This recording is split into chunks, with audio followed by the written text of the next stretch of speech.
John the Baptist preaching. John prepared the way for Jesus.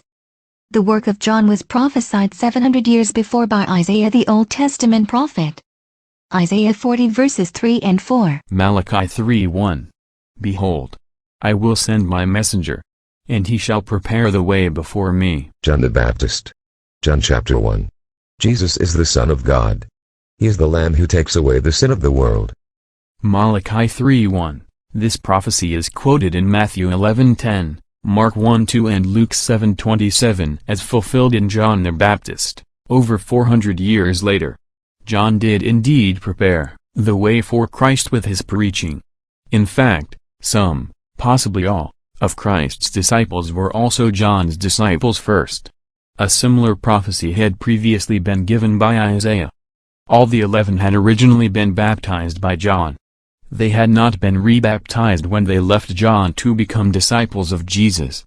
John the Baptist had already been preaching the great truth that Jesus was the Christ, the Son of God, John 1:26-34, and apparently his own disciples, at least those who left to follow Jesus, believed it. John had urged his own disciples to follow Jesus, knowing that he must increase, but I must decrease, John 3:30. John earnestly desired all his own converts to follow Christ. O generation of vipers!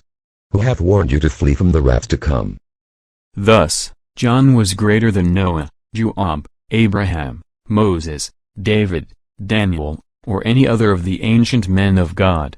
It is remarkable that John has been so largely ignored. Perhaps the least understood and appreciated man in the Bible is the man who was the first Christian soul winner, missionary, martyr, disciple, and pastor, as well as the first to make disciples for Christ, to acknowledge his deity, to baptize converts to Christ, to be imprisoned for his faith, and to teach concerning Christ, as Christ later commanded in his Great Commission. John the Baptist is often mistakenly called the last Old Testament prophet, but that was Malachi, 400 years earlier. John was actually the first Christian. Most Christian preachers could begin their sermons the same way John the Baptist began his. O generation of vipers! Who hath warned you to flee from the wrath to come?